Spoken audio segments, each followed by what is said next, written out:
I'm gonna be ranking every Nightlord from Elden Ring Nightreign to see which one stands out the most. I'll be going from base Nightreign all the way to the DLC. And now, without further ado, let's get on with the tier list. Alright, let's hop into it. And now, starting off with the boss that started it all, the Tricephalos, aka Gladius, Beast of Night. This Nightlord is what starts off your journey into the night. It's the first Nightlord you fight, and let me just say, it's a pretty decent start.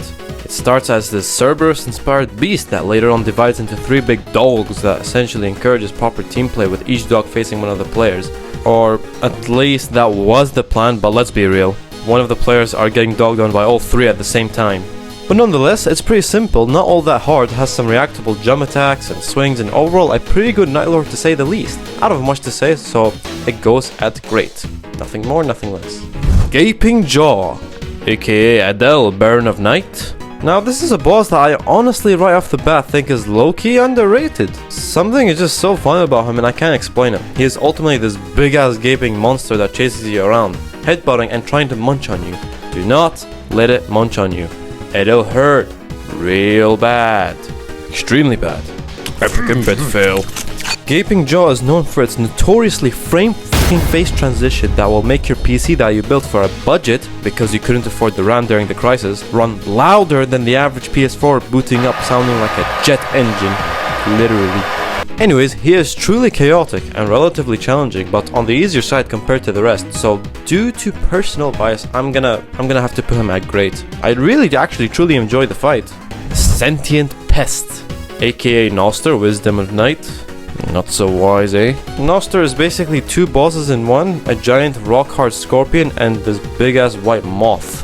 You can fight both, but once the scorpion turns white, you gotta chase the little butterfly by then. Also, this is a joke, but I legit feel like at certain times, why does Butterfree even exist? It's just there at times while the scorpion is doing most of the work. Even then, at this point, the moth's only role is carrying the scorpion's luggage bags in the airport. Seriously done being a handy job. And so in the second phase, the moth sticks to the scorpion, so you're fighting both of them at the same time. Wow.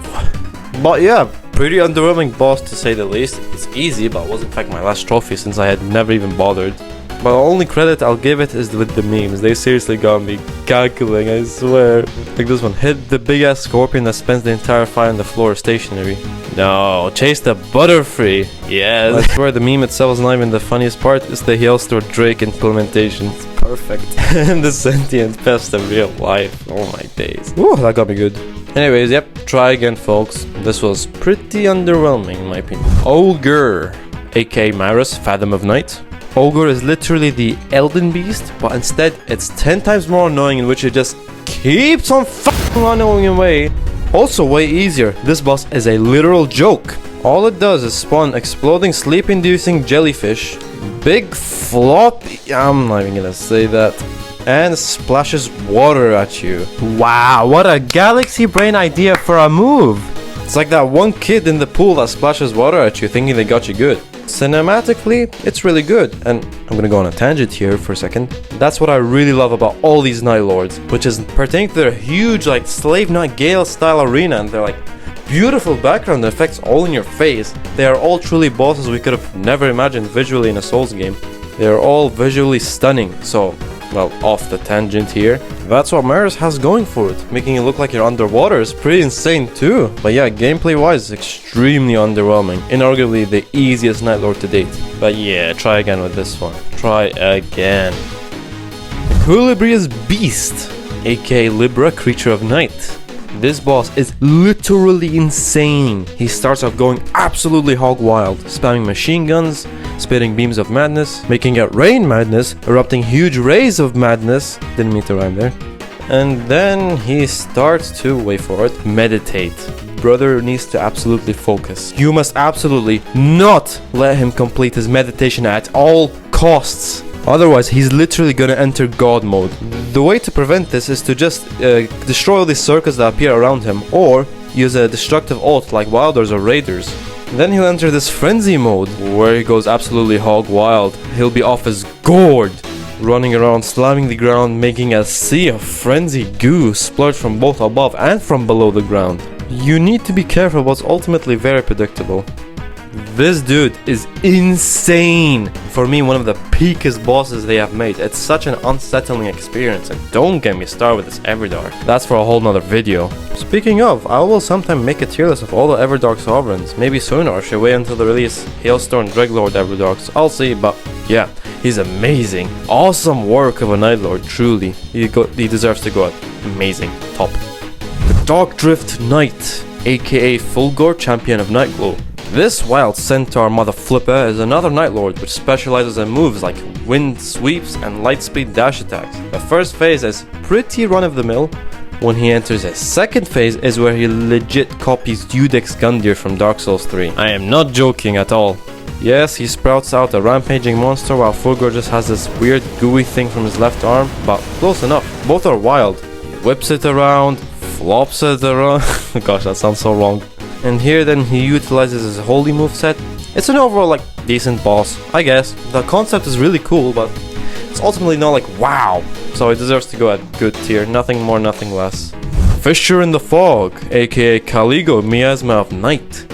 Ah yes, music to my ears. His soundtrack, that is, the Everdark one. He has this big cool icy dragon that spams icicles and has attacks that gets me to genuinely begin to question if no hit runs on this Nightlord is even possible or not. But there just has to be a dragon, right? He transitions to the second phase in which he basically becomes even more aggressive with his icicles and begins to compete with Gaping Jaw in terms of frame drop ability. I have not much to say about this boss. It's exceptionally difficult, has an awesome soundtrack, is gorgeous. It genuinely distracts me just to gaze at the arena itself while the boss is just chasing around the other teammates. It's going to go in amazing right below Libra. We now have the night aspect, or known better to be Heolstor The Nightlord. This is legit one of the most masterfully designed bosses in FromSoftware history I've ever seen.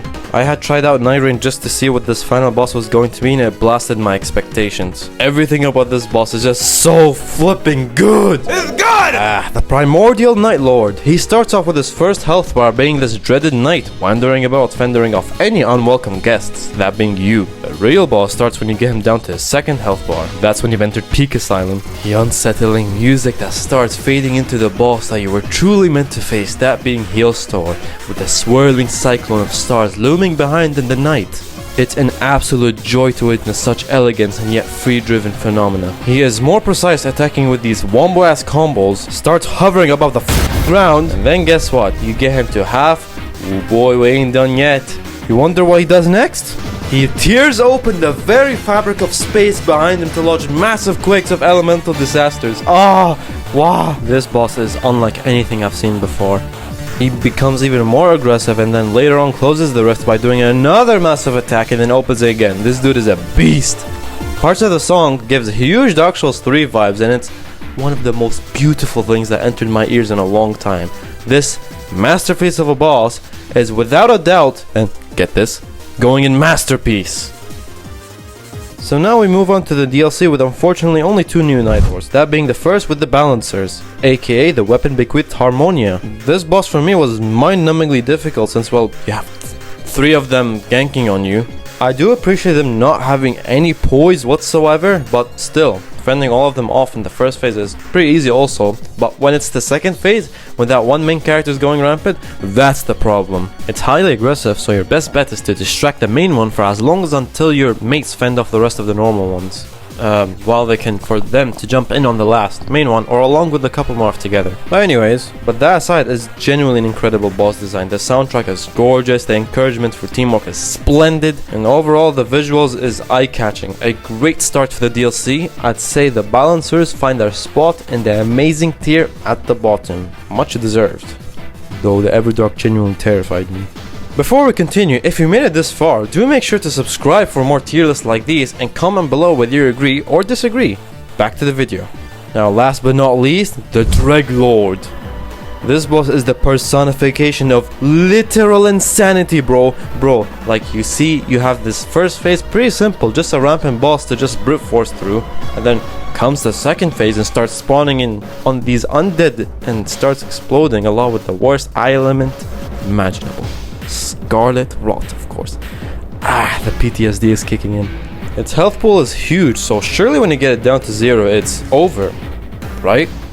While you'd be absolutely terror strict at how wrong you are, it becomes the true Dreglord that rampages on and on. At first I was dead shocked, but at the same time I kinda saw it coming, since it felt relatively underwhelming if it had just died and that'll be it for the DLC. I just knew the Nightreign devs don't do us like that, especially how they delivered Heolstor. And in the trailer it just seemed way more chaotic as I remembered. And so the true fight begins. He is unbelievably faster, giving you huge combos that never seem to end and throwing random shit at you, bringing out huge pillars, climbing set pillars and dashing at you multiple times at 800 kilometers per hour, only for him to go flying and smacking you down from above. But hey, guess what? It has a phase 4. What the fuck?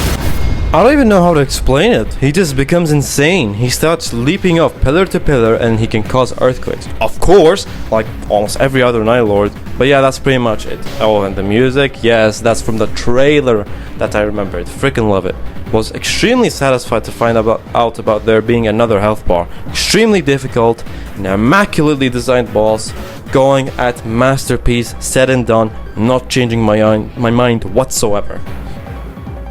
That is my tier list of all the base Nightlords in Elden Ring Nightreign. If you're curious to know my ranking of the Dark Souls boss imports in Nightreign, click on this video right